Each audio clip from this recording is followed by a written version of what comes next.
ഇത് കേന്ദ്രഭരണ പ്രദേശമായ പോണ്ടിച്ചേരി. ഈ നാടിന്റെ ഗ്രാമപ്രദേശങ്ങളിൽ കുടിൽ വ്യവസായം പോലെയാണ് ചാത്തൻ മരുന്നുകളുടെ നിർമ്മാണം. കേരളത്തിലെ മരുന്ന് മൊത്തവിതരണ കമ്പനി ഉടമകൾ എന്ന വ്യാജേനയായിരുന്നു ഞങ്ങളുടെ യാത്ര. നഗരത്തിന്റെ തിരക്കുകൾ പിന്നിട്ട് പോണ്ടിച്ചേരിയുടെ ഗ്രാമാന്തരീക്ഷത്തിലേക്ക് പ്രവേശിച്ചു. നേരത്തെ പറഞ്ഞുറപ്പിച്ചതനുസരിച്ച് ചാത്തൻ മരുന്ന് നിർമ്മാണ സ്ഥാപനത്തിലേക്ക്. കേരളത്തിലെ 4 ജില്ലകളിൽ വിൽപ്പനയുള്ള മരുന്ന് വിതരണ കമ്പനിയുടെ ഉടമകളാണെന്ന് അറിയിച്ചു.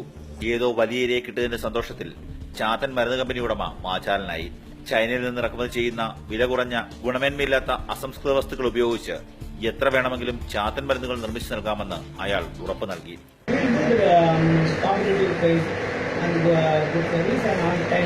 മരുന്ന് നിർമ്മാണ യൂണിറ്റിലേക്ക് ഉടമ ക്ഷണിച്ചു. വൃത്തിഹീനമായ അന്തരീക്ഷത്തിൽ ഗുളികകൾ നിർമ്മിക്കുന്ന ഒരു ചെറു കേന്ദ്രം.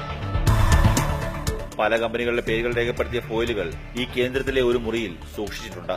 തൊട്ടടുത്തായി ഗുളിക നിർമ്മിക്കുന്നതിനാവശ്യമായ അസംസ്കൃത വസ്തുക്കൾ ചാക്കിലും കുപ്പികളിലുമായി സംഭരിച്ചിരിക്കുന്നു. അതീവ സുരക്ഷിതമായി വളരെ വൃത്തിയോടെ സൂക്ഷിക്കേണ്ട അസംസ്കൃത വസ്തുക്കൾ മുറിയിലാകെ തുറന്നിട്ടിരിക്കുന്നു. തൊട്ടടുത്ത മുറിയിൽ ഗ്രാമവാസികളായ 2 സ്ത്രീകൾ ഏതോ പൊടി കൈകൾ കൊണ്ട് കുഴയ്ക്കുന്നു.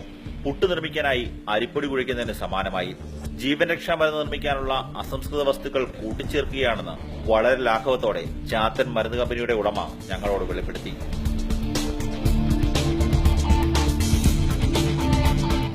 പനിക്കും തുമ്മലിനും ഉപയോഗിക്കുന്ന ഗുളിക സമീപത്തെ മുറിയിലെ ചെറു മെഷീനിൽ തയ്യാറാകുന്നു.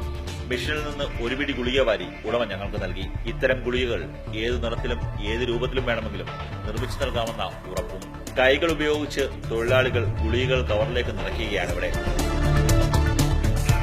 പല നിറത്തിലും പല വലിപ്പത്തിലുമുള്ള ഗുളികകൾ പ്ലാസ്റ്റിക് കവറുകളിൽ മുറിയുടെ മുക്കിലും മൂലയിലും സംഭരിച്ചിരിക്കുന്നു.